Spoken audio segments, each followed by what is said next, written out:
My name is Emma Rodriguez, and I'm 28 years old. Tonight, I'm standing in the marble-tiled foyer of the Paradise Valley Country Club, watching my sister-in-law Jessica air-kiss her way through Arizona's social elite while wearing a dress that costs more than most people's monthly rent.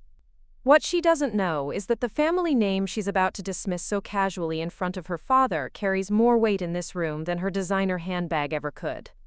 You see, for the past 3 years, I've been living quietly as a biomedical researcher, driving my beat-up Honda Civic to the lab every morning while my family's name graces the entrance of one of the most prestigious medical research institutes in the Southwest.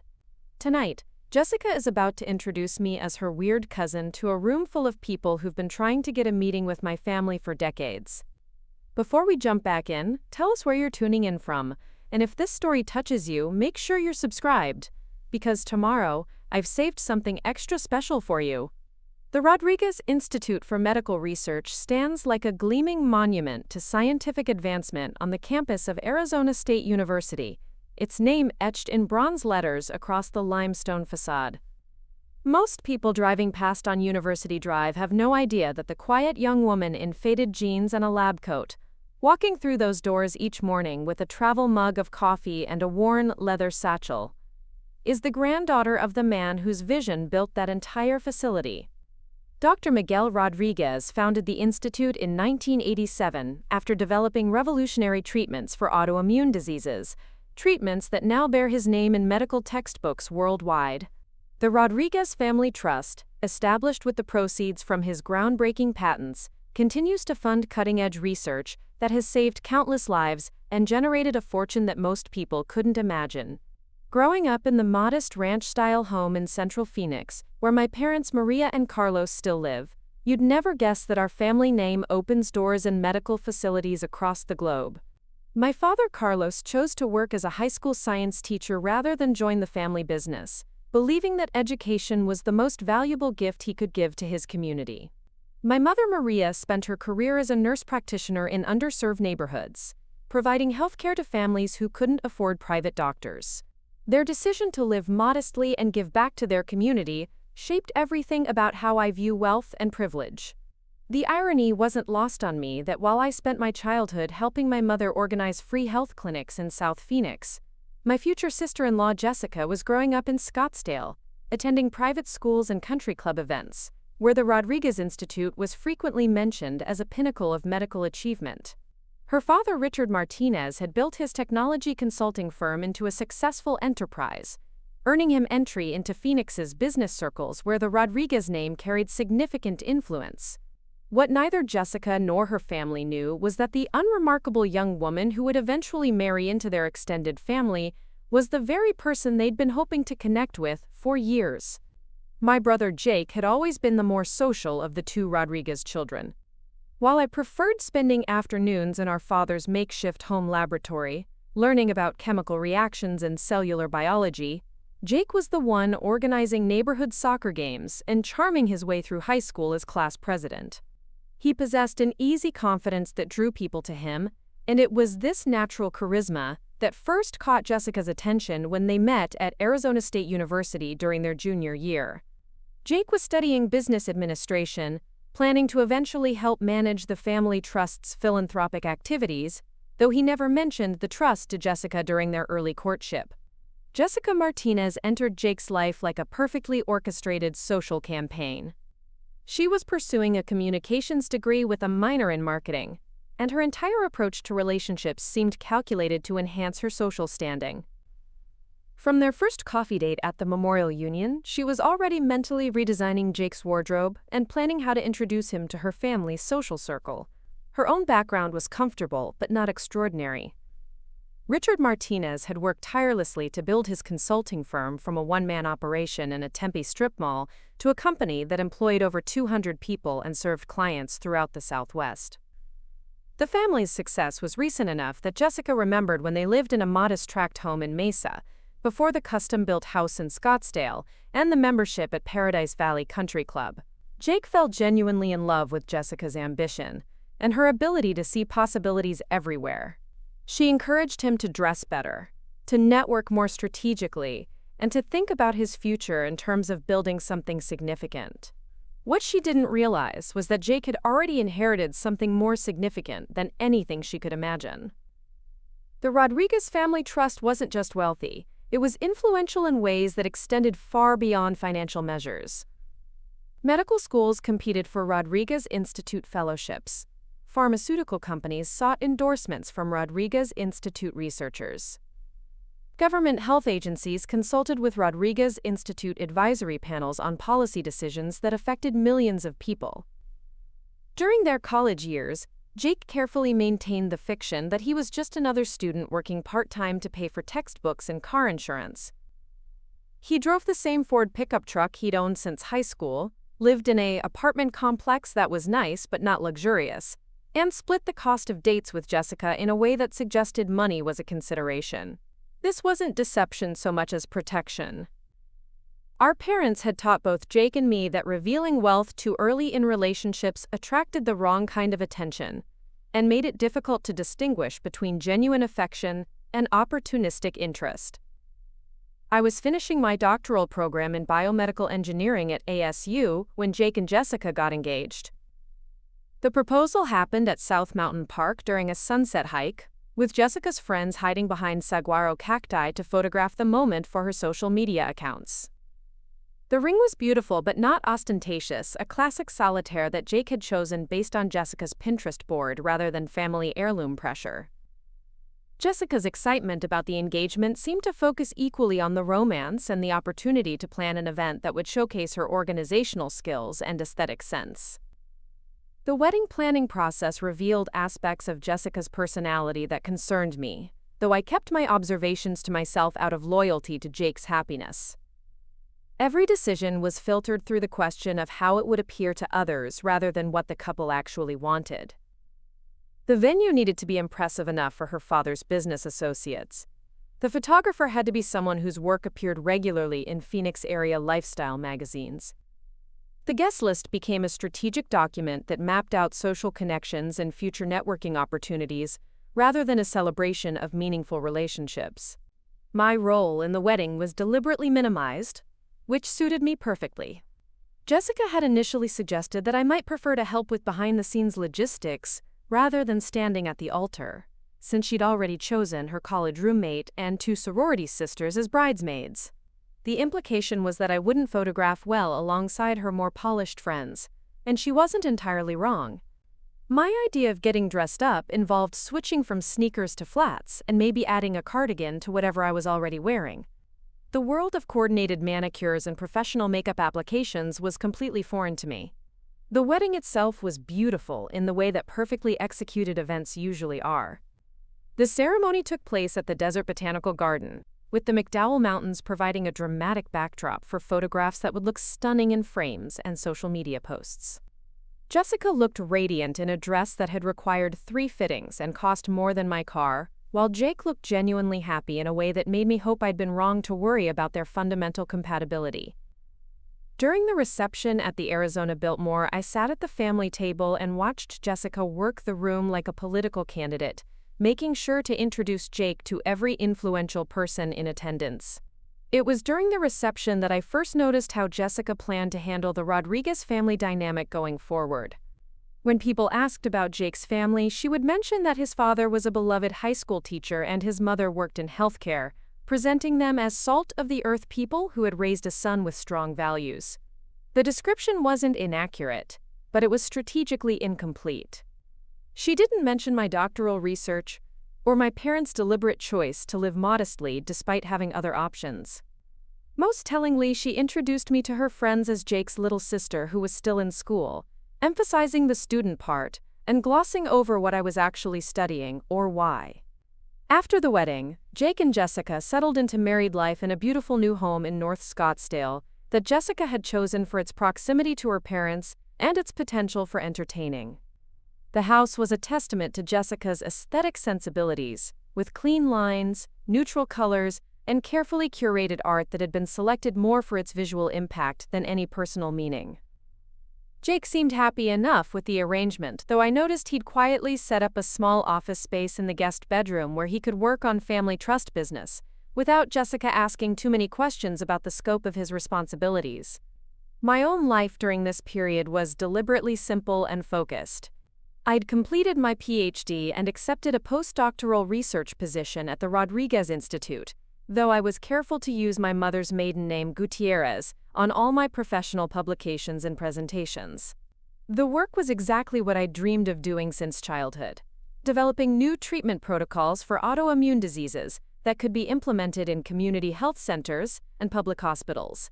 My research focused specifically on making advanced treatments more accessible and affordable, carrying forward my grandfather's original vision of medical innovation that served everyone, rather than just those who could afford premium healthcare.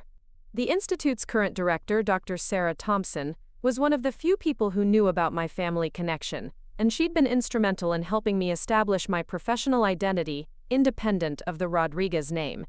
Under her mentorship, I'd published papers that were gaining attention in medical journals, and presenting research at conferences, where my work was evaluated on its merits rather than my lineage. Preparing and narrating this story took us a lot of time, so if you are enjoying it, subscribe to our channel. It means a lot to us. Now back to the story. This professional recognition was deeply satisfying in a way that family wealth could never be, because it represented something I'd earned through my own effort and intellect. Living in my small apartment in Tempe, walking to work each morning through the university campus, and spending my evenings reading research papers or experimenting with new treatment formulations felt like the most authentic version of myself I'd ever been.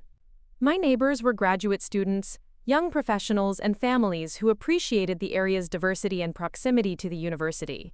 Nobody cared what kind of car I drove or whether my clothes came from department stores rather than boutiques. Conversations centered on ideas, research, and shared interests rather than social positioning or material acquisitions. The contrast between my daily life and Jessica's became more apparent during family gatherings at my parents' house.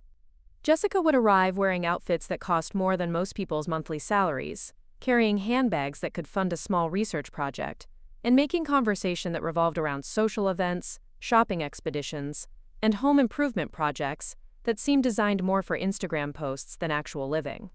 She was never unkind to my parents, but there was a subtle condescension in how she spoke to them, as if they were charming but unsophisticated relatives who needed to be humored rather than respected. Jake seemed oblivious to these dynamics, or perhaps he chose not to see them. His love for Jessica appeared genuine, and she made him happy in ways that were obvious to anyone who spent time around them. She encouraged his social confidence, supported his business interests, and created a home environment that reflected success and stability. If she occasionally made comments about my appearance or life choices that stung, Jake either didn't notice or assumed they were meant affectionately rather than critically. The family dinners at my parents' house became exercises in careful navigation. Jessica would compliment my mother's cooking, while simultaneously suggesting improvements or alternatives that cost 10 times as much. She would ask about my research in the tone people use when inquiring about hobbies rather than careers, and respond to my explanations with encouraging platitudes that made it clear she wasn't really listening. Most painfully, she would sometimes make jokes about my appearance or social life that crossed the line from teasing into genuine criticism, then laugh as if she'd been wonderfully clever rather than unnecessarily cruel. Through all of this, I maintained my commitment to authentic relationships and honest living. The Rodriguez Institute continued to fund groundbreaking research that was improving lives around the world. My own work was contributing to treatments that would help families who couldn't afford expensive medical care. My parents continued their community service, my father inspiring another generation of students to pursue science, and my mother providing healthcare to neighbors who needed it most. These were the measures of success that mattered to me, even when Jessica's comments made me question whether I was wasting opportunities or living beneath my potential. The annual charity gala at Paradise Valley Country Club represented everything about Phoenix society that I normally avoided. The event raised money for worthy causes, but it also served as a showcase for conspicuous philanthropy and social networking that felt more about the donors than the recipients.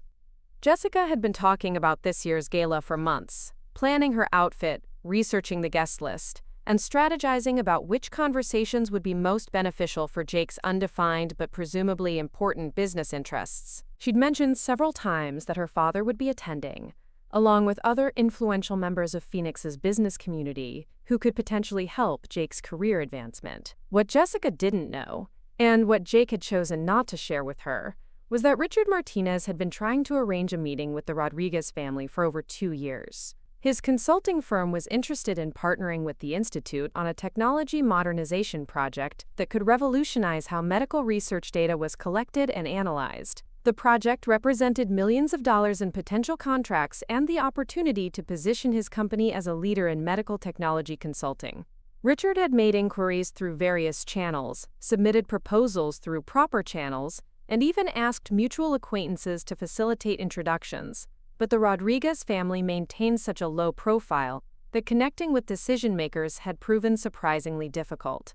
Standing in my small apartment that evening, choosing between 2 equally modest dresses for the gala, I had no idea that the night would become a turning point that would change how I thought about family loyalty, personal authenticity, and the sometimes unavoidable collision between private choices and public identity.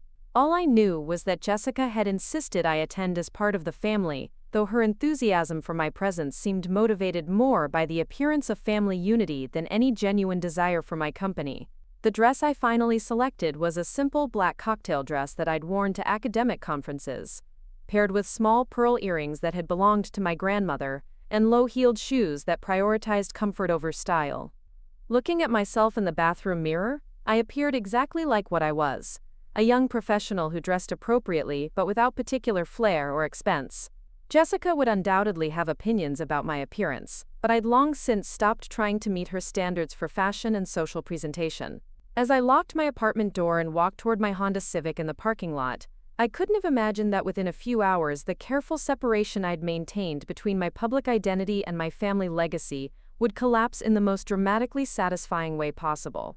Tonight, Jessica Martinez Rodriguez was about to learn that the weird cousin she'd been dismissing for 3 years was actually the person her father had been desperately trying to meet, and that the family name she'd never bothered to research carried more influence in Phoenix society than her country club membership ever could. The drive from Tempe to Paradise Valley took me through the heart of Phoenix, past the glittering downtown skyline and into the foothills of the McDowell Mountains, where Arizona's most exclusive neighborhoods sprawled across the desert landscape like carefully planned oases. Each mile marker represented another step up the economic ladder, from the diverse university community where I lived, to the gated enclaves where million-dollar homes sat on acres of manicured desert landscaping. My Honda Civic felt increasingly out of place among the luxury vehicles that shared the road as I approached the country club, their polished surfaces reflecting the setting sun like mobile mirrors announcing their owner's prosperity. Paradise Valley Country Club occupied a prime piece of real estate that had been transformed from raw Sonoran desert into a verdant playground for Phoenix's elite. The main clubhouse, built in the 1960s but extensively renovated to maintain its relevance, combined mid-century modern architecture with contemporary luxury amenities. Tonight, valet attendants in crisp white shirts directed arriving guests away from their vehicles, while uniformed staff members ensured that every detail of the evening proceeded with clockwork precision. The charity gala was one of the club's signature events, drawing hundreds of Phoenix's most influential residents for an evening of networking disguised as philanthropy. As I pulled into the circular drive behind a silver Mercedes and ahead of a black BMW, I could see Jessica through the floor-to-ceiling windows of the clubhouse lobby. She was already holding court near the registration table, her emerald green silk dress catching the light as she gestured animatedly while speaking to a small group of women I recognized as her usual social circle. These were the wives and daughters of Phoenix's business leaders, women whose full-time occupations seemed to be attending events like this one, and documenting their attendance on social media platforms that served as public scorecards for social relevance. The valet who approached my car was probably in his early 20s, likely a college student earning extra money working events at the country club. His expression remained professionally neutral as he held my door open, though I caught the slight hesitation as he processed the contrast between my modest vehicle and the luxury cars that typically graced these events. I handed him my keys along with a generous tip, having learned from my mother that showing respect for service workers said more about your character than the price of your handbag ever could. Walking through the clubhouse entrance, I was immediately enveloped by the carefully orchestrated atmosphere of refined wealth. The foyer featured polished travertine floors, original artwork by recognized Southwestern artists, and floral arrangements that probably cost more than most people spent on groceries in a month. The air hummed with the sound of conversation, punctuated by laughter that sounded just a bit too enthusiastic, the way it does when people are performing their enjoyment rather than simply experiencing it. Jessica spotted me almost immediately and glided over with the fluid movement of someone who had spent considerable time practicing how to navigate social events in high heels. Her smile was bright and welcoming, the expression she reserved for moments when other people might be watching her interactions and forming judgments about her character. Up close, her dress was even more stunning than it had appeared from a distance, clearly custom-fitted and accessorized with jewelry that caught the light with every movement. "Emma, you made it," she said, leaning in for an air kiss that came nowhere near actually touching my cheek. "I was starting to worry you might have changed your mind." The implication that my absence would have been understandable, perhaps even preferable, hung in the air between us like an unspoken truth that we both recognized but chose not to acknowledge directly. Jake appeared at Jessica's side, looking handsome and slightly uncomfortable in his tuxedo. My brother had always possessed the kind of natural good looks that photographs well, but formal wear made him appear constrained rather than elegant. He seemed genuinely pleased to see me, though I could tell he was already calculating how to navigate the evening's social dynamics in a way that would keep everyone happy. "You look great, Em," he said, and I could tell he meant it even though my simple black dress paled in comparison to the elaborate gowns surrounding us. Jake had always been generous with compliments, one of the many qualities that made him easy to love despite his sometimes questionable judgment in romantic partners. Jessica's friends materialized around us like a perfectly choreographed social formation.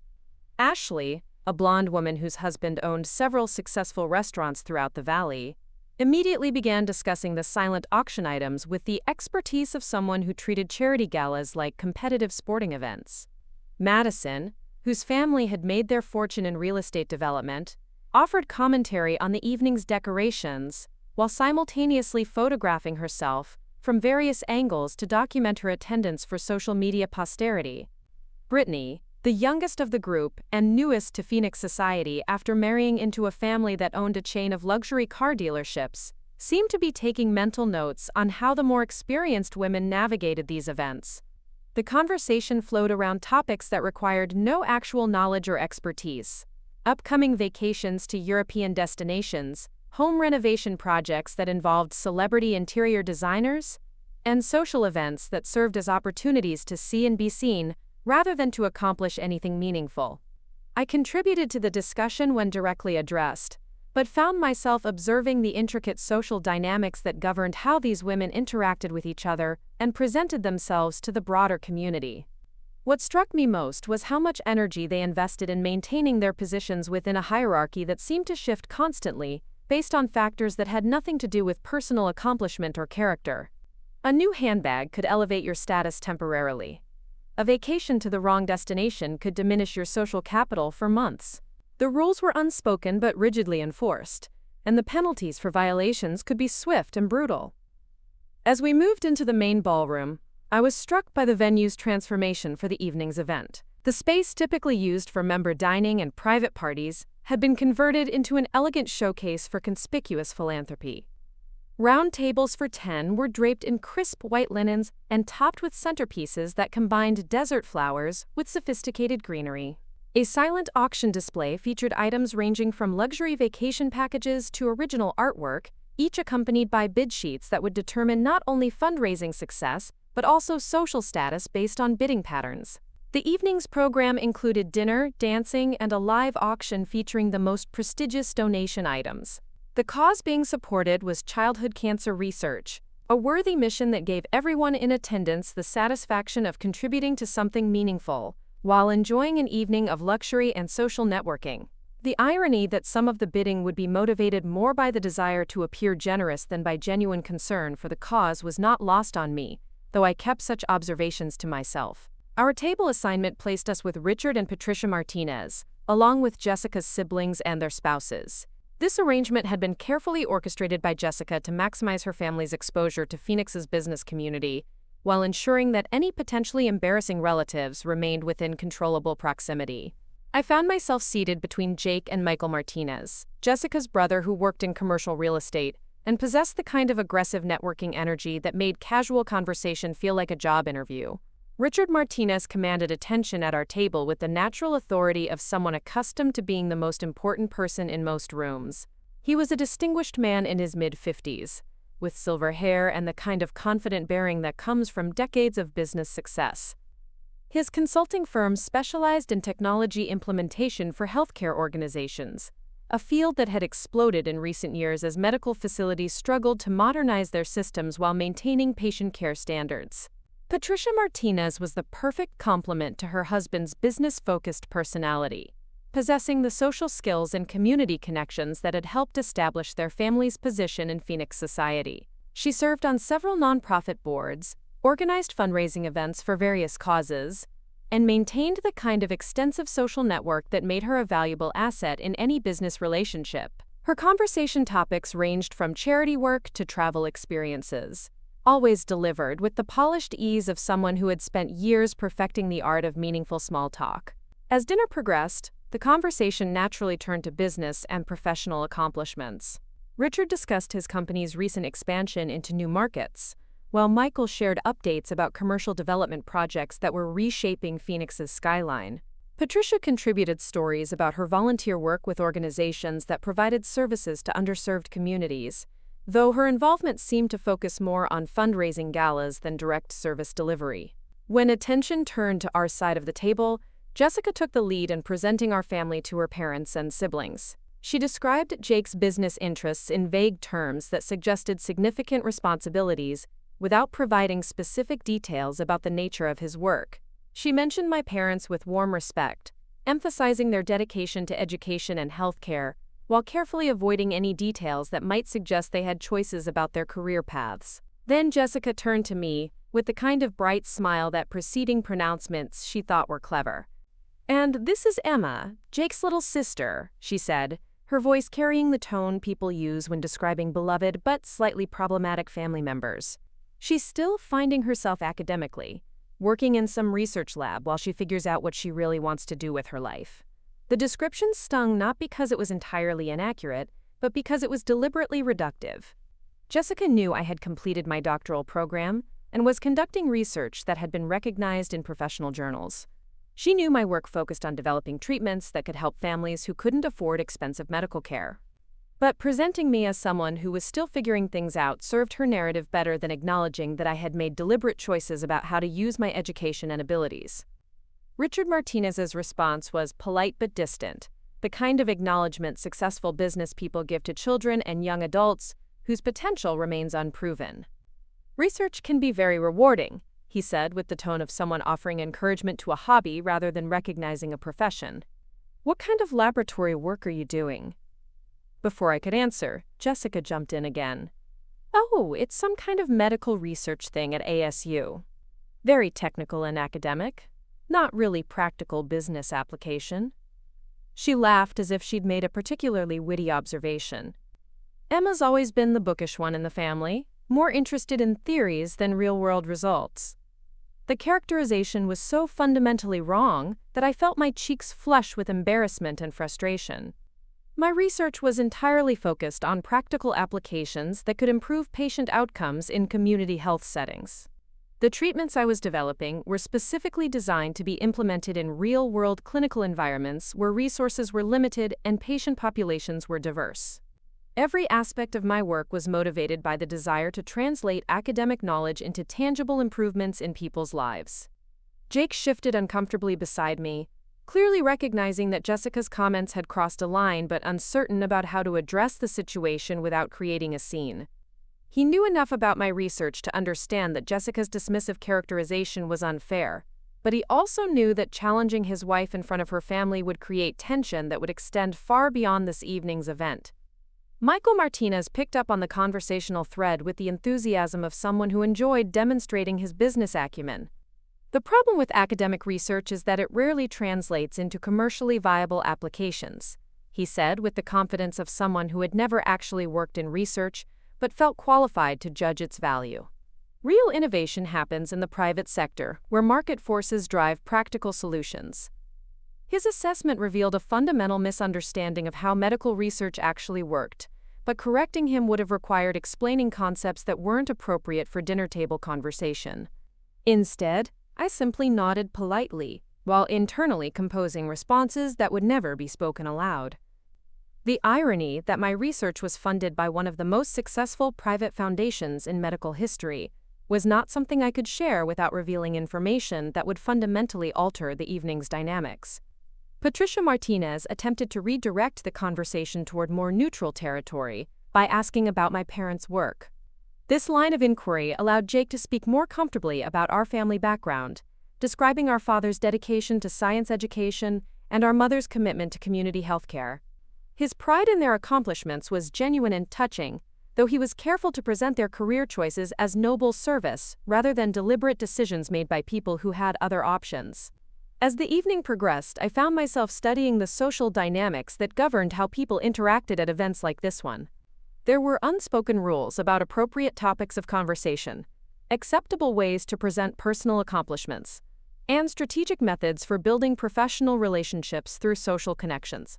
The most successful participants seemed to possess an intuitive understanding of how to balance self-promotion with modesty, how to gather information without appearing invasive, and how to position themselves for future opportunities while maintaining the fiction that they were simply enjoying a social evening. Jessica was particularly skilled at this social navigation, moving seamlessly between conversations while always positioning herself and Jake in the most favorable light possible. She had a remarkable ability to remember personal details about other attendees, and to reference shared connections or mutual interests in ways that strengthened her social network. Watching her work the room was like observing a master craftsperson practicing their trade with tools so refined that their technique appeared effortless. The contrast between Jessica's social performance and my own more reserved approach couldn't have been more stark. Where she projected confidence and enthusiasm, I maintained polite but distant engagement. Where she sought opportunities to showcase her lifestyle and connections, I tried to avoid drawing attention to myself or my background. Our different approaches to social interaction reflected fundamentally different philosophies about the purpose of wealth and the responsibility that came with privilege. During a brief lull in the table conversation, I excused myself to visit the restroom, grateful for a few minutes of solitude away from the carefully orchestrated social performance that surrounded me.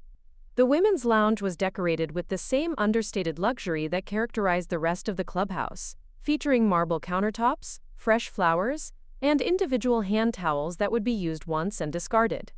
Even the restroom served as a venue for social interaction, with women touching up their makeup while conducting conversations that continued the networking and information gathering that defined these events.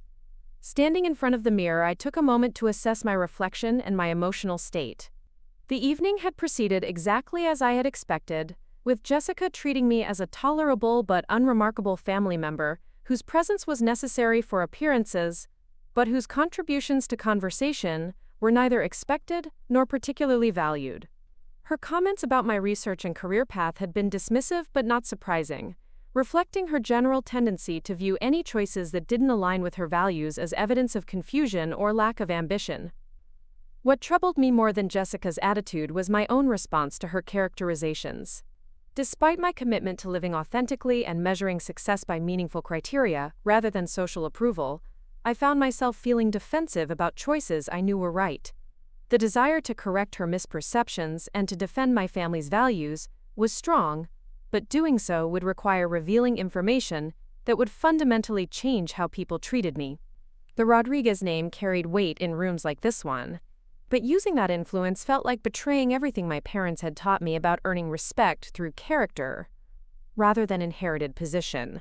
Returning to the table, I found that the conversation had shifted to upcoming social events and vacation plans. Jessica was describing their recent trip to Napa Valley with the kind of detailed enthusiasm that suggested the experience had been carefully curated for social media documentation. Her photos from the trip had indeed generated significant engagement on her Instagram account, with comments from friends who expressed appropriate envy about the luxury accommodations and exclusive wine tastings that had filled their itinerary. Richard Martinez mentioned his family's planned summer vacation to Europe, a month-long trip that would include stops in London, Paris, and Rome, with accommodations at hotels that required booking years in advance. The trip represented both a family celebration and a business opportunity, as Richard planned to meet with potential clients and partners in each city they visited. Patricia added details about the cultural experiences they had planned, including private museum tours and exclusive access to events that weren't available to typical tourists. The conversation reminded me of similar discussions I'd heard throughout my life, where travel experiences were presented as accomplishments rather than simply enjoyable activities. The emphasis seemed to be on demonstrating access to exclusive experiences rather than on personal growth or cultural understanding. While I had nothing against luxury travel, the way these experiences were discussed felt more like competitive performance than genuine sharing of meaningful memories. As the evening's formal program began, I realized that I was experiencing the same disconnect I'd felt at these types of events since childhood. The cause being supported was genuinely important, and the funds raised would undoubtedly contribute to valuable research and patient care. But the focus seemed to be more on the social aspects of giving than on the substantive impact of the donations. People bid on auction items not just to support the cause, but to signal their generosity and social status to others in attendance. The live auction portion of the evening featured items that had been specifically chosen to appeal to the competitive instincts of the attendees. A week at a luxury resort in Cabo generated spirited bidding between two couples who seemed more interested in outbidding each other than in the actual vacation. Original artwork by a recognized Southwestern artist became the focus of a strategic battle between collectors who understood that their purchases would be discussed in Phoenix society circles for months to come. Watching these interactions, I couldn't help but think about the research being conducted at the Rodriguez Institute and funded by our family's foundation. The scientists working there were motivated by the possibility of developing treatments that could help patients who were fighting for their lives. The laboratory technicians and research assistants who supported their work were driven by the knowledge that their contributions might lead to breakthroughs that could prevent other families from experiencing the devastation of serious illness. The contrast between their focused dedication and this evening's performative philanthropy was stark and sobering. The most expensive item in the live auction was a private dinner for 12 people at a renowned chef's restaurant, with wine pairings selected from the establishment's exclusive reserve collection. The bidding quickly escalated beyond what most people would spend on a car, driven by the knowledge that winning this particular item would guarantee social recognition and networking opportunities that extended far beyond the value of the dining experience itself. Jessica watched the bidding with intense focus, clearly calculating whether Jake should participate in the competitive display. The decision ultimately came down to strategic considerations rather than personal interest. Bidding too aggressively might suggest they were trying too hard to establish their social credentials. Not bidding at all might imply they lacked the resources or confidence to compete with established members of Phoenix society. Finding the right balance required the kind of social intelligence that Jessica had spent years developing. Jake seemed less interested in the auction dynamics than in the conversations happening around our table. He was naturally gregarious and genuinely enjoyed meeting new people and learning about their experiences and perspectives. His engagement with Richard Martinez appeared to be motivated by authentic curiosity about the consulting business, rather than calculated networking strategy. This difference in approach between Jake and Jessica reflected their different backgrounds and motivations for attending events like this one. As the formal program concluded and people began moving toward the dance floor and bar areas for the evening's social portion, I found myself questioning why I had agreed to attend this event. The cause was worthy, and I had made a significant donation through channels that didn't require public recognition or social performance. My presence here felt more like an obligation to family harmony than a meaningful contribution to charitable giving or community building. Jessica appeared at my side with 2 glasses of champagne, her smile bright with the satisfaction of someone who felt the evening had proceeded according to plan. "Isn't this wonderful?" she said, gesturing toward the elegantly dressed crowd that was transitioning from dinner conversation to dancing and more casual socializing. "Daddy seems really impressed with Jake, and I think tonight could open some important doors for us." Her use of the word "us" to describe opportunities that would primarily benefit Jake's undefined business interests revealed how completely she had integrated their marriage into her social advancement strategy. Every interaction, every conversation, every public appearance was calculated to enhance their combined social capital in ways that would generate future opportunities for networking, business development, and community influence. Looking around the ballroom at the clusters of people engaged in conversations that were simultaneously social and strategic, I realized that I was witnessing the machinery of Phoenix society in full operation. Relationships were being formed and strengthened, business deals were being conceived and developed, and social hierarchies were being established and reinforced through interactions that appeared casual but were actually carefully orchestrated. The Rodriguez Institute existed in this same community, but operated according to completely different principles. Research decisions were made based on scientific merit and potential patient impact rather than social connections or financial considerations. Collaboration happened between institutions and individuals who shared common goals rather than common social backgrounds. Success was measured by improvements in patient outcomes and advances in medical knowledge rather than by recognition at charity galas or mentions in society publications. Standing at the edge of this glittering social performance, holding a glass of champagne that cost more than many people earned in a day, I felt the weight of living between two completely different worlds. Tonight, Jessica was about to learn that these worlds were about to collide in ways that would challenge everything she thought she knew about social hierarchy, family background, and the true meaning of influence in Phoenix society. The evening air carried the scent of orange blossoms and desert sage as I stepped onto the country club's expansive patio, seeking a momentary escape from the suffocating atmosphere of calculated sociability inside. The view from this elevated position stretched across the valley floor toward the distant South Mountains, their silhouettes barely visible against the star-filled Arizona sky. String lights had been artfully arranged throughout the outdoor spaces, creating an ambiance that suggested romance while serving the practical purpose of extending the evening's networking opportunities into the cooler desert air. My phone buzzed with a text message from Dr. Sarah Thompson, my mentor and the current director of the Rodriguez Institute. The message was brief but significant. Board meeting moved to tomorrow morning. New partnership proposal from Martinez Consulting requires immediate review. Your input essential given your research applications. The irony of receiving this message while sitting mere feet from Richard Martinez himself was not lost on me, though I maintained my expression of casual disinterest as I slipped the phone back into my small evening bag. The partnership proposal Dr. Thompson referenced had been under consideration for several months. Martinez Consulting had submitted a comprehensive plan for modernizing the Institute's data collection and analysis systems, a project that could revolutionize how medical research was conducted not just at our facility but at institutions worldwide. The proposal was technically sound and financially attractive, but the Institute's board had been cautious about partnering with any organization that might prioritize profit over scientific integrity.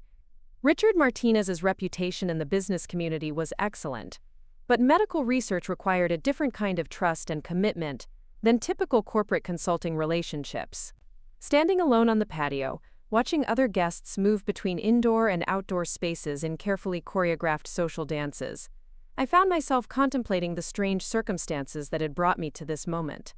If Richard Martinez knew that the granddaughter of the Institute's founder was sitting at his dinner table, being dismissed by his daughter-in-law as an aimless academic, would he approach our family's foundation differently?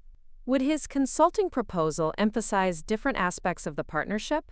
Would he see me as a potential advocate for his company's interests, rather than simply another young person who hadn't yet found her place in the world? The glass doors behind me opened with a soft whisper, and Jake emerged onto the patio with the slightly relieved expression of someone who had also needed a break from intensive social interaction. My brother had always been more naturally suited to these environments than I was, but even his considerable charm had limits when it came to sustained networking and relationship building.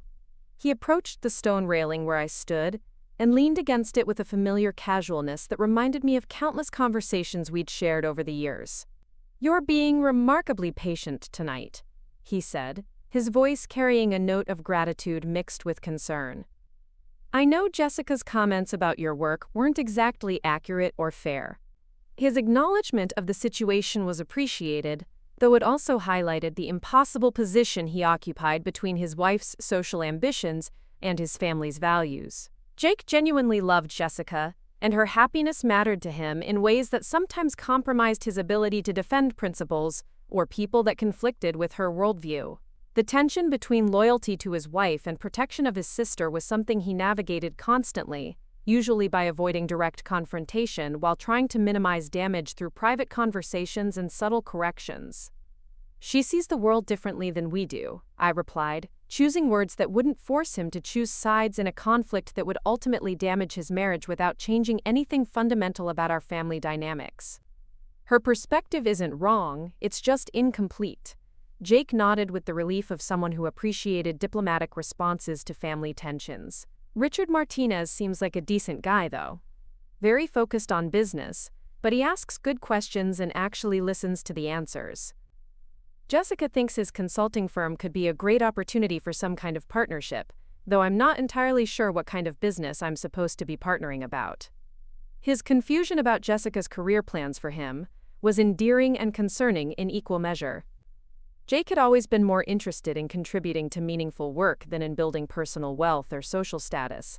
But Jessica's influence was gradually reshaping his understanding of success and ambition. The family trust provided him with financial security and the opportunity to pursue philanthropic interests. But Jessica seemed to believe he needed a more visible and prestigious role in Phoenix's business community. "What kind of partnership is she envisioning?" I asked, genuinely curious about how Jessica planned to leverage tonight's social connections into concrete business opportunities. Jake shrugged with the helpless gesture of someone who had been included in strategic planning without being consulted about the underlying strategy. "Something involving technology and healthcare, apparently. She thinks Richard's company could help me develop consulting expertise that would be valuable to medical organizations. It sounds interesting in theory, but I'm not sure I have the background or inclination for that kind of work." The conversation was interrupted by the arrival of Michael Martinez, who stepped onto the patio with the purposeful stride of someone who had been searching for us specifically. He carried 3 glasses of champagne and wore the kind of bright smile that suggested he had news or proposals to share. His approach confirmed my suspicion that our brief escape from social interaction was about to end with renewed networking pressure. "I hope you don't mind the intrusion," Michael said, offering glasses to both Jake and me with practiced hospitality. "Dad asked me to check on you and see if you'd be interested in joining a small group conversation inside.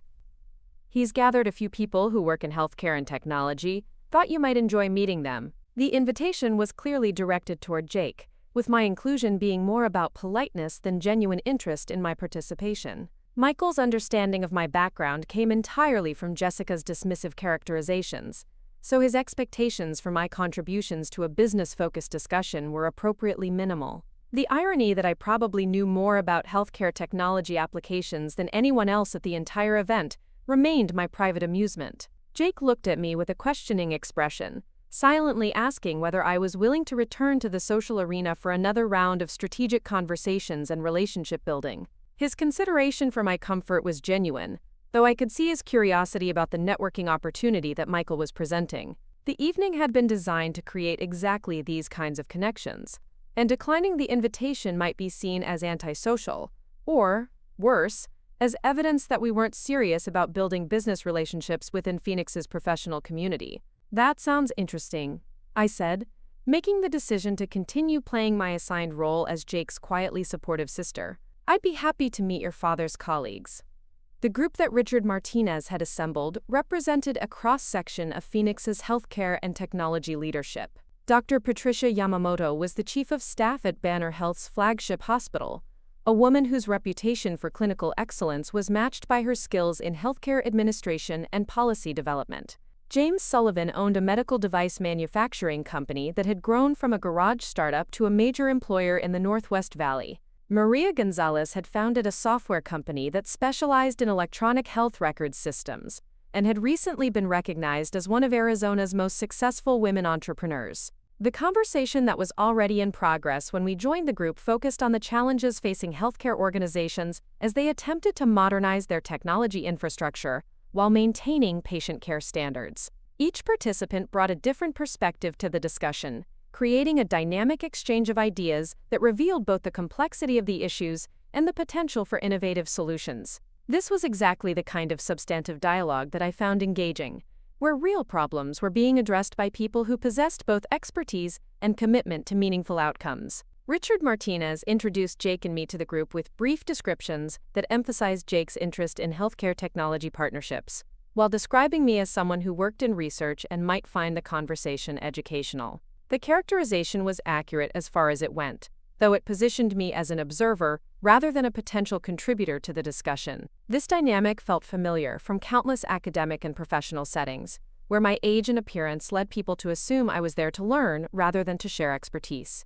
Dr. Yamamoto was discussing the hospital system's recent experience implementing new patient monitoring technologies when she mentioned the challenges of integrating research-grade equipment with clinical care protocols. The problem isn't just technical, she explained, it's cultural. Researchers and clinicians operate according to different priorities and timelines, and finding solutions that serve both communities requires a kind of translation work that most technology companies don't understand.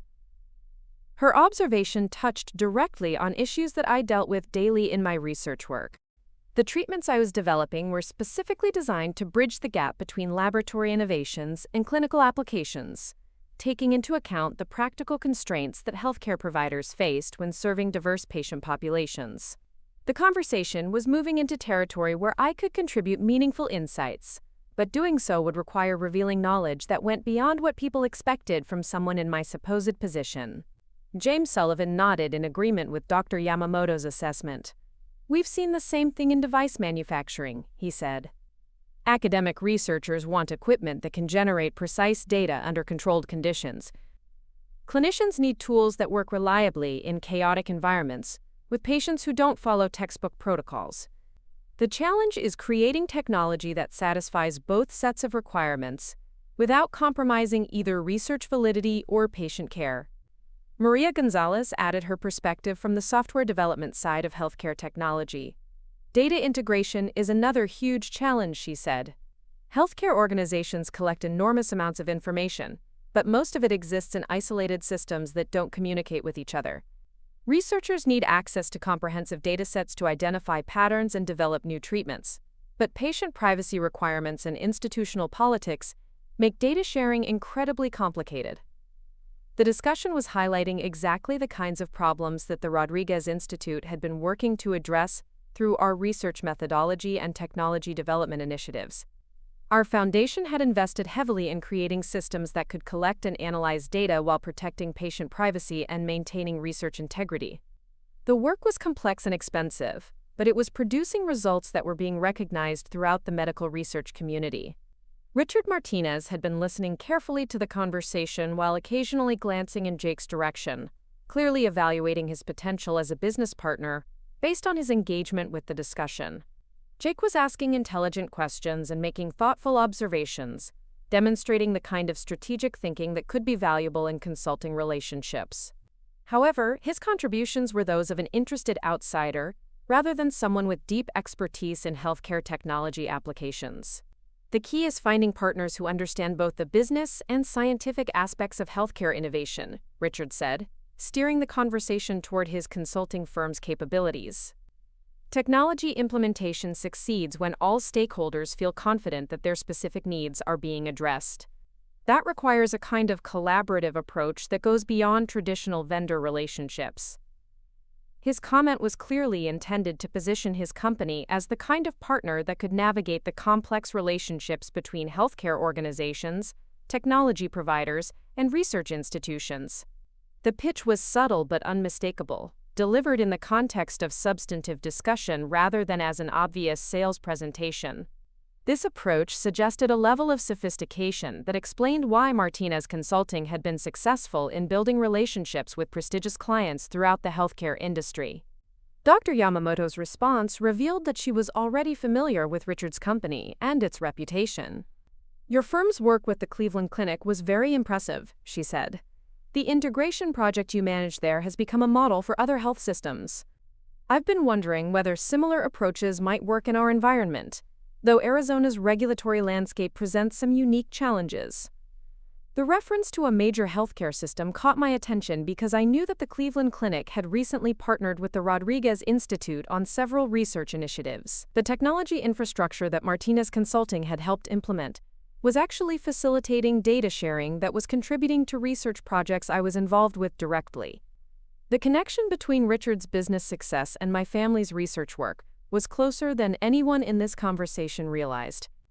James Sullivan was asking Richard about his company's experience with FDA regulatory requirements when Jessica appeared at the edge of our small circle, her timing suggesting that she had been monitoring the conversation from a distance and waiting for an appropriate moment to join.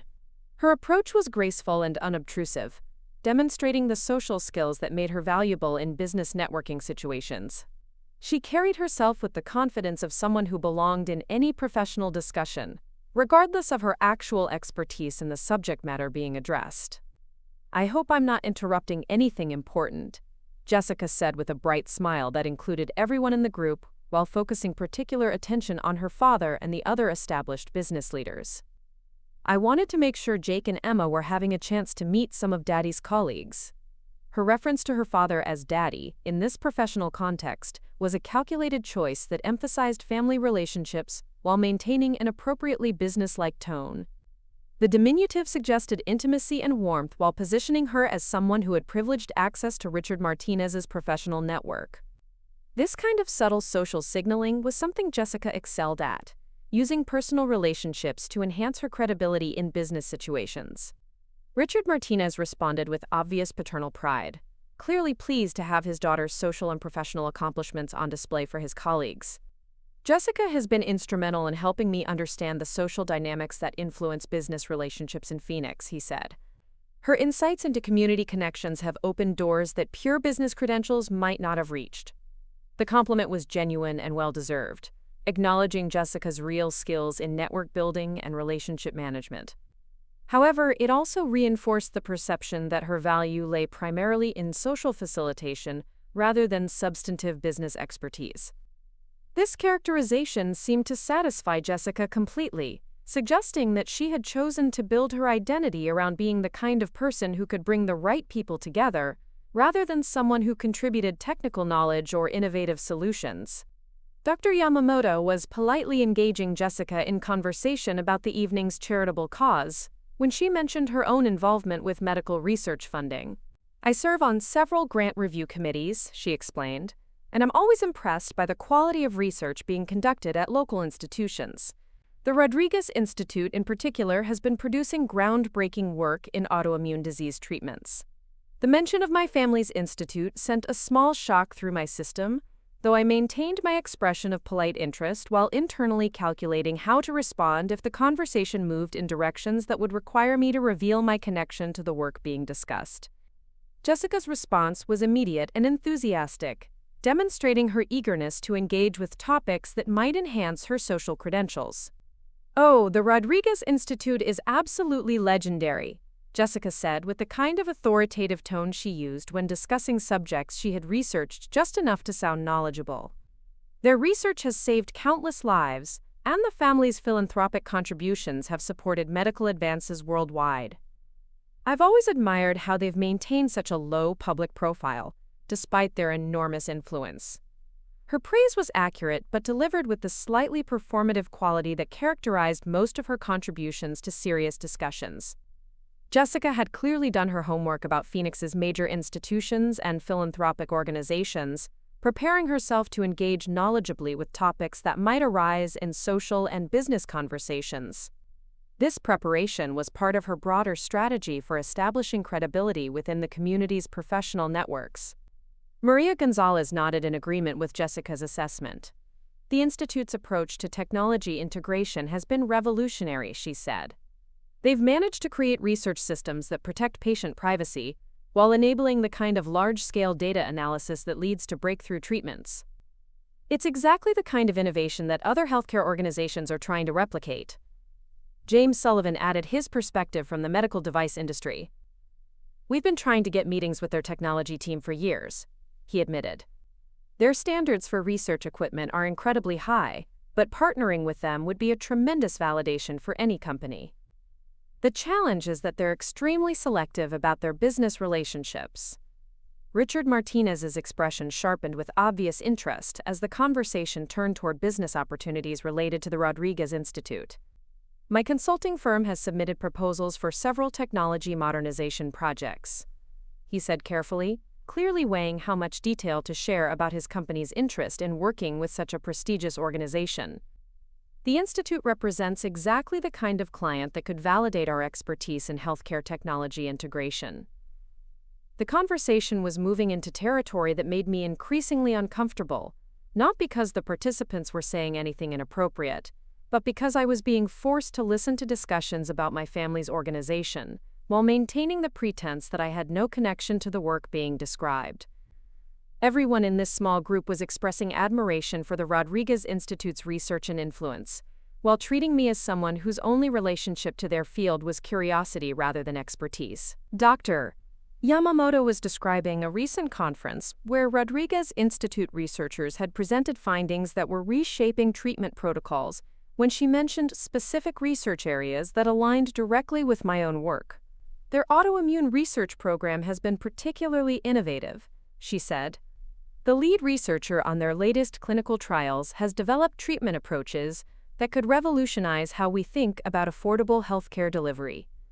The lead researcher she was describing was me, though my publications appeared under the name Emma Gutierrez rather than Emma Rodriguez, to maintain the professional independence I valued so highly. The recognition of my work by someone of Dr. Yamamoto's stature was deeply gratifying, even though I couldn't acknowledge the connection without revealing information that would fundamentally alter the evening's social dynamics. Jessica was nodding enthusiastically while clearly calculating how this conversation might enhance her social capital within Phoenix's medical and business communities. It must be fascinating to work in an environment where research has such direct impact on patient care, she said, directing her comment toward Dr. Yamamoto but clearly hoping to position herself as someone who appreciated the intersection of scientific innovation and healthcare delivery. Jake was listening to the conversation with genuine interest, asking questions that demonstrated his natural curiosity about how medical research translated into improved treatments for patients. His engagement was authentic rather than strategic, reflecting the kind of intellectual openness that had always made him easy to talk with about complex subjects. However, his questions also revealed that he had never connected his sister's research work with the broader medical innovations being discussed by this group of healthcare leaders. The realization that my own brother didn't fully understand the significance of my research contributions was both surprising and revealing. Jake knew I was working on autoimmune disease treatments, and he was proud of my doctoral achievement, but he had never grasped the scope of impact that my work was having within the medical research community. This disconnect reflected the same patterns that characterized my relationships with most people in my personal life, where my professional accomplishments remained largely invisible because I chose not to promote them actively. Richard Martinez was explaining his company's philosophy of collaborative partnerships when he mentioned the importance of understanding client organizations from multiple perspectives. Success in healthcare consulting requires insight into scientific priorities, operational constraints, and financial realities, he said. The most effective partnerships develop when technology solutions address all three dimensions simultaneously.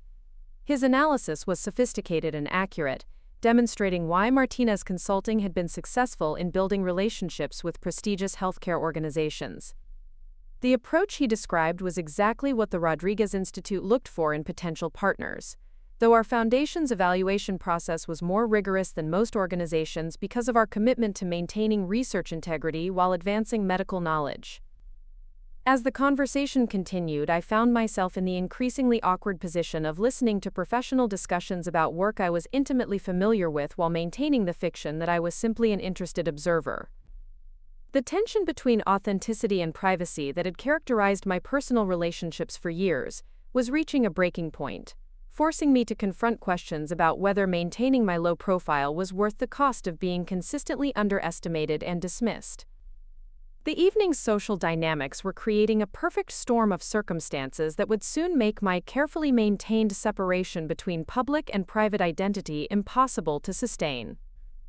Richard Martinez's business interests, Jessica's social ambitions, and my own commitment to meaningful research were about to collide in ways that would challenge everything I thought I knew about family loyalty, professional authenticity, and the true cost of living according to principles that prioritize substance over recognition. The sound of my phone ringing cut through the healthcare technology discussion like a knife through silk, its insistent tone immediately drawing everyone's attention in our small circle. The caller ID displayed Dr. Sarah Thompson's name, and the timing couldn't have been more perfect or more devastating to my carefully maintained cover. I glanced around the group, noting Richard Martinez's slight frown at the interruption, and Jessica's barely concealed irritation at what she clearly viewed as inappropriate social behavior. "I'm so sorry," I said, maintaining the apologetic tone expected from someone whose phone had violated country club etiquette. "This might be important. I should probably take it." Before anyone could object or suggest I step away for privacy, I made the split-second decision that would change everything. My finger found the speaker button, and Dr. Thompson's crisp, professional voice filled the space around our small gathering with unmistakable authority. "Emma, I apologize for calling so late, but we've had some urgent developments that require immediate attention." Dr. Thompson's voice carried the kind of gravity that comes with decades of leading groundbreaking medical research. "The FDA has just approved our autoimmune treatment protocol for Phase 3 trials, and we need to convene an emergency board meeting tomorrow morning to discuss implementation strategy." The silence that followed was so complete, I could hear the distant sound of jazz music from the ballroom and the soft conversation of other guests on the patio. Every face in our circle had frozen in various expressions of confusion, disbelief, and dawning recognition. Richard Martinez's champagne glass had stopped halfway to his lips, suspended in the air like a crystal sculpture. "That's wonderful news, Dr. Thompson," I replied, my voice steady despite the adrenaline coursing through my system.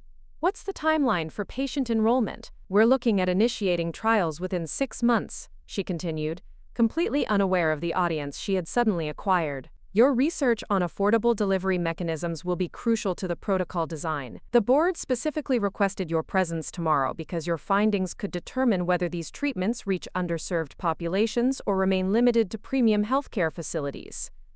Dr. Yamamoto's coffee cup rattled against its saucer as her hand began to tremble slightly. James Sullivan had gone completely still, his eyes fixed on my face with the intensity of someone trying to solve a complex equation.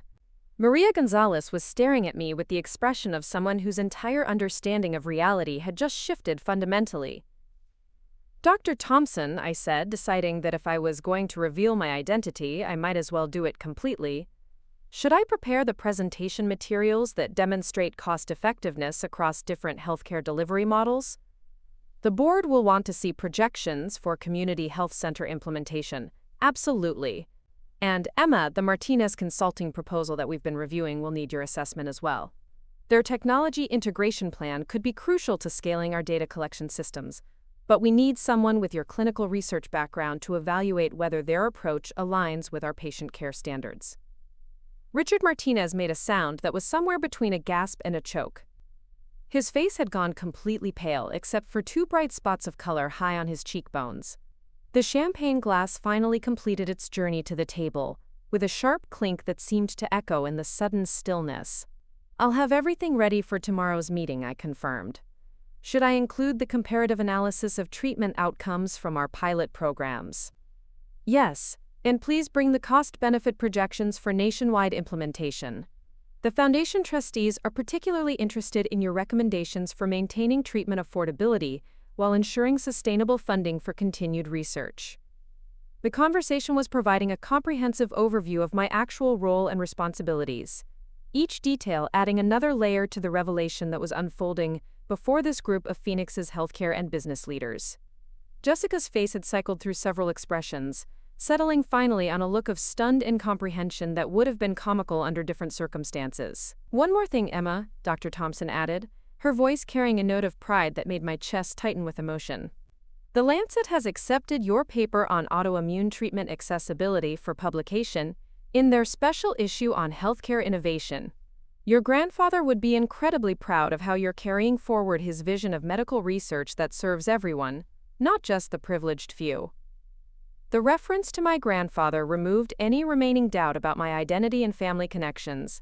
Miguel Rodriguez's name was legendary in medical research circles, and the mention of carrying forward his vision clearly established my position within the Rodriguez family legacy.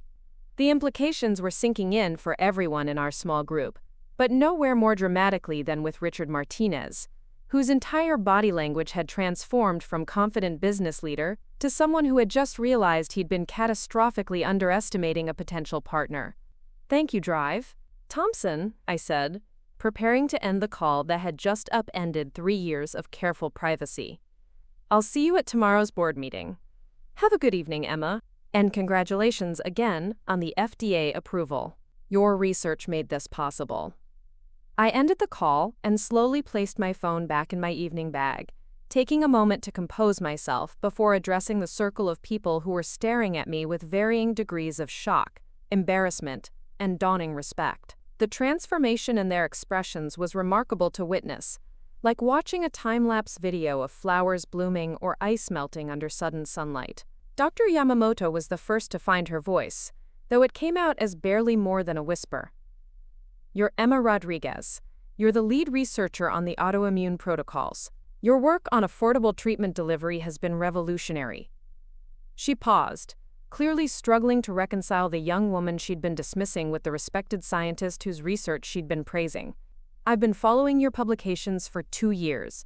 Your approach to community-based clinical trials has influenced how we think about patient access at Banner Health." James Sullivan was shaking his head slowly, like someone trying to wake up from a particularly vivid dream.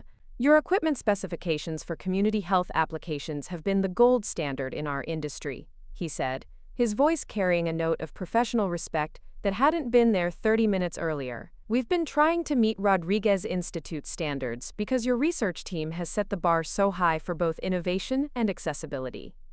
Maria Gonzalez had covered her face with her hands, apparently overwhelmed by the realization of how completely she had misjudged the situation. When she looked up, her expression was a mixture of professional admiration and personal embarrassment. "Your data integration requirements have pushed our entire industry forward," she said quietly. "The software protocols you developed for patient privacy protection while enabling research access have become the model that everyone else tries to emulate." The praise from these established healthcare leaders was gratifying in ways I hadn't expected. But my attention was focused primarily on Richard Martinez, whose face had gone through a remarkable transformation during the past few minutes. The confident businessman who had been strategically networking and positioning his company for new opportunities had been replaced by someone who appeared to be calculating the magnitude of missed opportunities and social missteps. "Ms. Rodriguez," he said finally, his voice carrying a formality that hadn't been present earlier in the evening, "I owe you a significant apology. My consulting firm has been attempting to establish a partnership with the Rodriguez Institute for over 2 years. If you had known what?" I asked gently, genuinely curious about how he would complete that sentence. "If you had known my family name, would you have treated me differently? Would my research have seemed more valuable? Would my opinions about healthcare technology have carried more weight?" The questions weren't asked accusingly, but they highlighted the fundamental issue that had been bothering me throughout the evening. People's treatment of me had been based entirely on their assumptions about my background and social status, rather than on any assessment of my knowledge, character, or contributions. The revelation of my identity was changing how they saw me, but it wasn't changing who I actually was, or what I had been capable of contributing to their discussions all along. Richard Martinez had the grace to look genuinely uncomfortable with the implications of my questions. "You're absolutely right to call out my assumptions," he said. "I should have engaged with your knowledge and insights regardless of your background. The fact that I didn't reflects poorly on my judgment and my values." His acknowledgement was more thoughtful and sincere than I had expected, suggesting that the evening's revelation might lead to genuine reflection rather than simply strategic recalculation. However, the damage to his credibility was significant. Someone who claimed to understand collaborative partnerships but couldn't recognize expertise when it was sitting at his dinner table raised questions about his company's actual capabilities. Jake had been silent throughout this entire exchange, his expressions cycling through confusion, pride, and what appeared to be dawning realization about aspects of his family's situation that he had never fully understood. When he finally spoke, his voice carried a note of wonder that suggested he was seeing his sister in an entirely new light. He said softly, "I knew your research was important, but I never realized the scope of what you were doing. When you said you were working on autoimmune treatments, I thought it was like a graduate student project, not something that was going to change how diseases are treated worldwide." His confession revealed the same patterns that had characterized most of my personal relationships. Even people who loved me and wanted to support me had unconsciously diminished my accomplishments because they didn't fit familiar frameworks for understanding success and influence. Jake's surprise at learning about the significance of my work reflected the effectiveness of my efforts to maintain a low profile, but it also highlighted the cost of those choices in terms of understanding and recognition from the people closest to me. Jessica had remained completely silent since Dr. Thompson's call ended, her face frozen in an expression that suggested she was still processing the full implications of what she had just learned. The woman she had been introducing as her weird cousin, who was still finding herself professionally, had just been revealed as one of the most respected researchers in her field, the granddaughter of a legendary medical innovator, and potentially one of the most influential people in the room. When Jessica finally spoke, her voice was barely audible and carried a note of something that might have been panic. "Emma? I had no idea. I mean, I knew the Rodriguez name was important, but I never connected." She trailed off, apparently unable to find words that could adequately address the magnitude of her miscalculation. The apologetic tone was appreciated, but it also highlighted the superficial nature of Jessica's engagement with our family. She had heard the Rodriguez name in social and business contexts for years, but she had never bothered to research its significance or to ask questions that might have revealed the connections she was living with daily. Her focus on appearances and social positioning had blinded her to the substance that was available right in front of her. Dr. Yamamoto was looking at me with the expression of someone who was recalculating not just this evening's interactions but potentially years of assumptions about how medical research leadership actually functioned. "The Rodriguez Institute's influence extends far beyond Phoenix," she said, clearly thinking out loud. "Your family's foundation has shaped medical research policy at the national level. The standards you've established for ethical research and patient access have influenced how the entire industry approaches innovation." Her assessment was accurate, though it reflected aspects of our family's influence that I rarely discussed even with close friends. The Rodriguez Institute's impact on medical research extended well beyond our direct research contributions to include policy development, standard setting, and the funding of initiatives that advanced medical knowledge while protecting patient rights and ensuring treatment accessibility. James Sullivan was nodding in agreement with Dr. Yamamoto's observations. "The ripple effects of your research go far beyond the specific treatments you've developed," he said. "Your work has influenced how medical device companies think about accessibility and affordability. The standards you've set have pushed our entire industry toward innovations that serve broader populations, rather than just premium markets." The recognition from these industry leaders was professionally gratifying, but it also emphasized the isolation that came with maintaining my low-profile approach to public engagement. These were people I could have been collaborating with for years if I had been more open about my background and expertise. The opportunities for meaningful professional relationships that I had sacrificed in order to maintain authenticity in my personal life were becoming apparent as I listened to their responses. Maria Gonzalez was shaking her head with what appeared to be professional frustration. "We've been developing software solutions to meet Rodriguez Institute specifications without ever having the opportunity to discuss our approaches with the people who actually understand the clinical applications," she said. "The innovations we've been pursuing have been based on our interpretation of your published requirements rather than on direct collaboration with your research team." Her observation highlighted one of the unintended consequences of my privacy choices.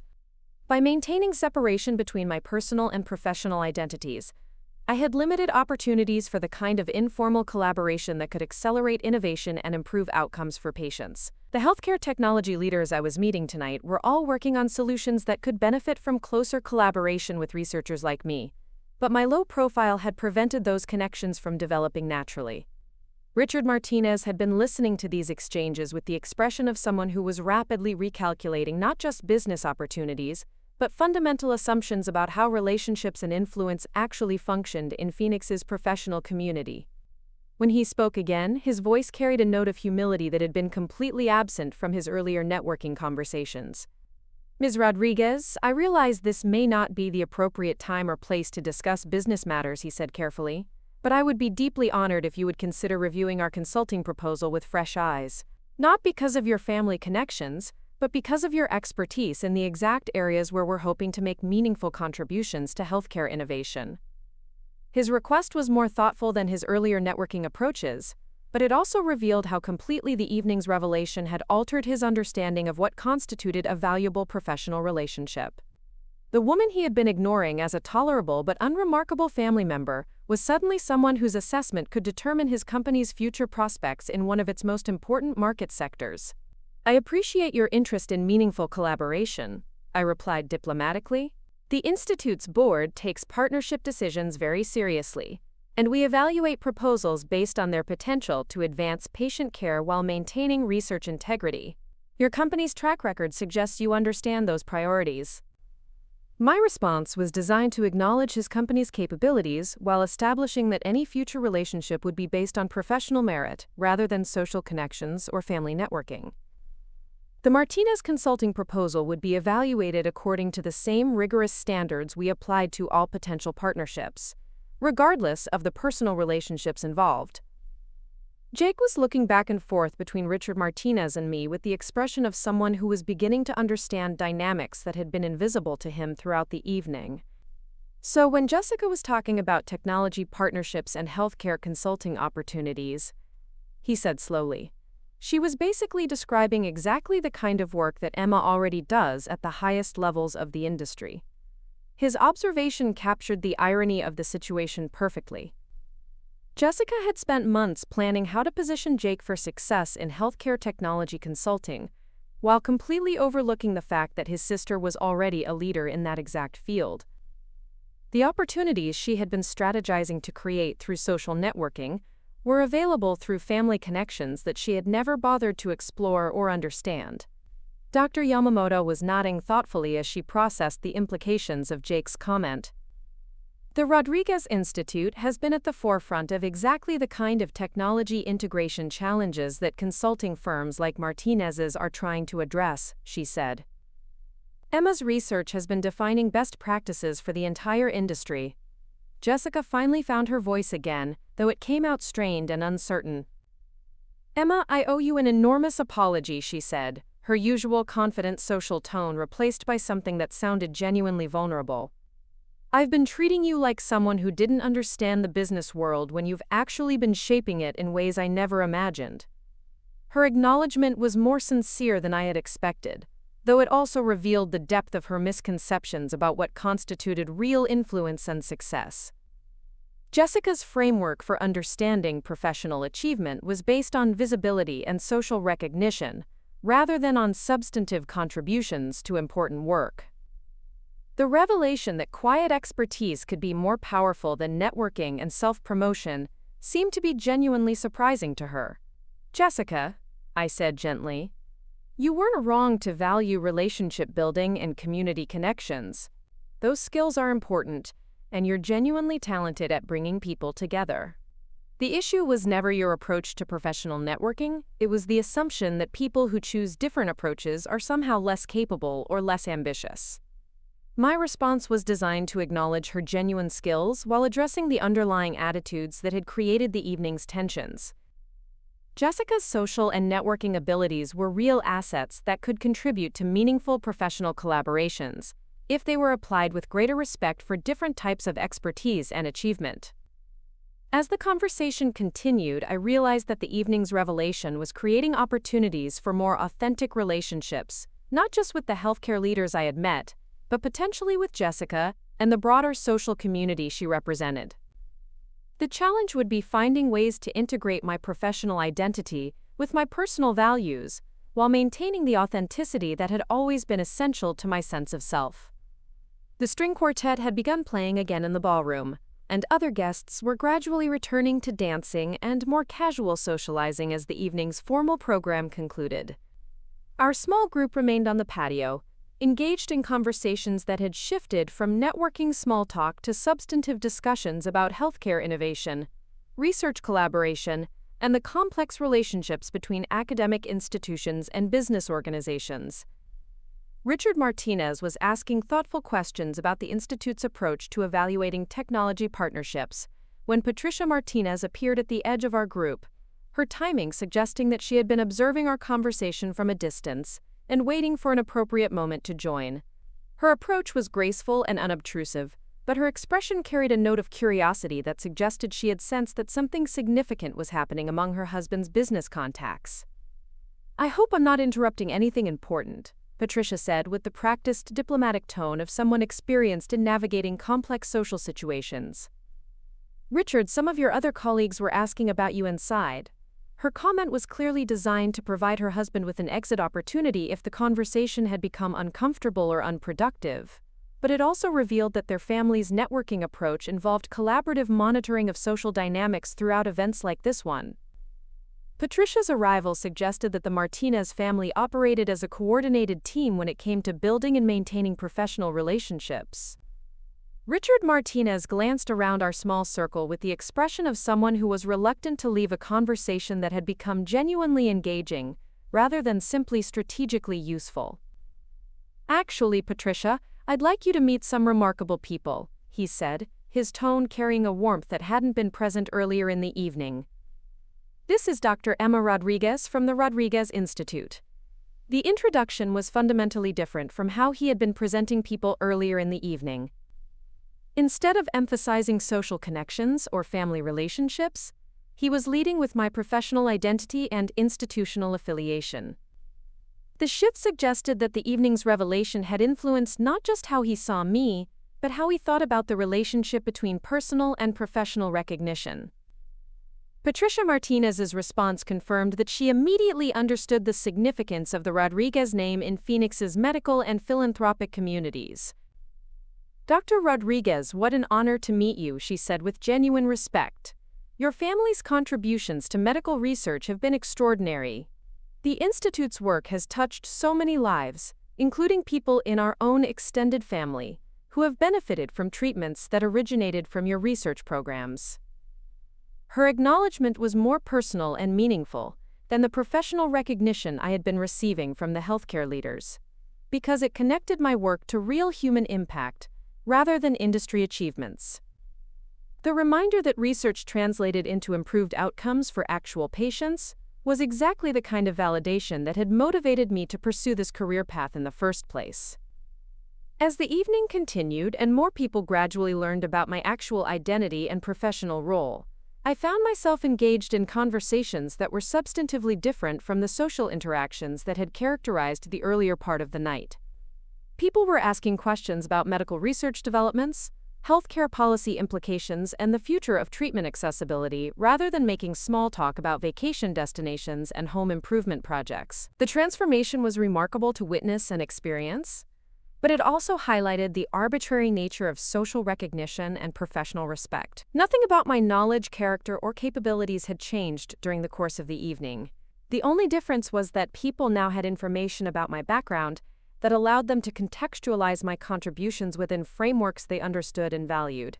Jake had been quiet for much of the extended conversation, but when he finally spoke, his comment revealed that he had been processing not just the evening's revelations, but their implications for our family relationships and his own future plans. "I've been thinking about what Jessica said earlier about healthcare technology partnerships," he said thoughtfully. "Instead of trying to build consulting expertise from scratch, maybe I should be focusing on how to support the work you're already doing." His suggestion represented a fundamental shift in how he was thinking about professional development and family collaboration. Rather than pursuing independent business ventures that might duplicate or compete with existing family enterprises, he was considering how his skills and interests could contribute to work that was already making meaningful impact. The conversation was interrupted by the approach of several other guests who had heard fragments of our discussion and were curious about the healthcare technology topics we had been exploring. The group that assembled around our original circle included physicians, business leaders, and community advocates who were all interested in different aspects of medical research, technology implementation, and healthcare accessibility. What developed was the kind of spontaneous professional networking that actually created value, rather than simply exchanging business cards and scheduling follow-up meetings. People were sharing genuine challenges they faced in their work, discussing innovative solutions they had encountered, and identifying opportunities for collaboration that could address real problems in meaningful ways. As the evening finally began to wind down and guests started making their departures, I found myself reflecting on the complex mix of emotions the night had generated. The revelation of my identity had led to more authentic and engaging conversations than I had experienced at social events in years. But it had also confirmed my concerns about how dramatically people's treatment of me changed when they learned about my family background and professional status. Jessica approached me as I was saying goodbye to Dr. Yamamoto and the other healthcare leaders, her expression carrying a vulnerability that I had never seen from her before. "Emma, I know I owe you a much more comprehensive apology than what I managed earlier," she said quietly. "I've been making assumptions about you and your choices that were unfair and ignorant. I'd like to understand better how to be a more supportive sister-in-law, if you're willing to help me figure that out." Her request was more humble and sincere than anything I had expected from Jessica, suggesting that the evening's events had prompted genuine reflection rather than simply strategic recalculation. The opportunity to build a more authentic relationship with my brother's wife was appealing, though it would require patience and commitment from both of us to overcome years of misunderstanding and dismissive behavior. "I'd like that too, Jessica," I replied honestly. "It might take some time to rebuild trust and understanding, but I think we both want Jake to be happy, and that gives us a good foundation to work from." As Jake, Jessica, and I walked together toward the valet station where our cars were being retrieved, I realized that the evening had fundamentally altered not just how other people saw me but how I thought about the relationship between privacy and authenticity. Maintaining my low profile had protected me from some of the complications that came with wealth and family prominence, but it had also limited opportunities for meaningful professional collaboration and genuine personal relationships. The valet brought my Honda Civic to the front of the line, its modest appearance now clearly understood as a deliberate choice rather than a financial limitation. Several other guests who were waiting for their vehicles looked at me with expressions that suggested they were recalculating their assumptions about the relationship between appearances and actual circumstances.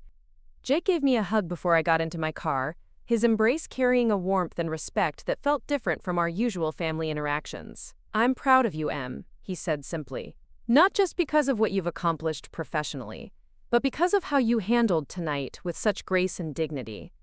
His words meant more to me than all the professional recognition I had received throughout the evening, because they came from someone who knew me as a whole person rather than just as a researcher or as a member of a prominent family. The validation from my brother reminded me that authentic relationships were possible even when professional success and family background complicated social dynamics. Driving home through the quiet Phoenix streets, I found myself thinking about how the evening's events might influence my future approach to balancing privacy with engagement. The revelation had created opportunities for meaningful professional collaboration and more honest personal relationships, but it had also confirmed that people's treatment of me was often based more on external circumstances than on genuine assessment of my character or capabilities. The challenge moving forward would be finding ways to maintain the authenticity and principled approach to relationships that had always been important to me while being more open about my background and expertise, when doing so could contribute to meaningful work or genuine connections. Tonight had demonstrated that the walls I had built between my personal and professional identities were sometimes barriers to the very relationships and collaborations that could advance the work I cared about most.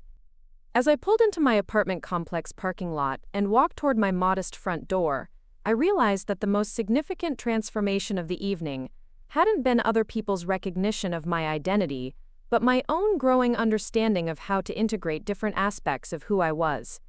The Rodriguez legacy, the research expertise, the family values, and the personal choices that had shaped my life didn't have to be kept in separate compartments. Finding ways to honor all of these elements simultaneously might actually strengthen, rather than compromise my commitment to authentic living and meaningful work. The evening had ended very differently than it had begun, but the fundamental questions about identity, authenticity, and the relationship between public recognition and personal values remained as complex and important as ever. What had changed was my confidence that these questions could be explored and answered in community with other people who shared similar commitments to meaningful work and genuine relationships. Up next, you've got 2 more standout stories right on your screen. If this one hit the mark, you won't want to pass these up. Just click and check them out.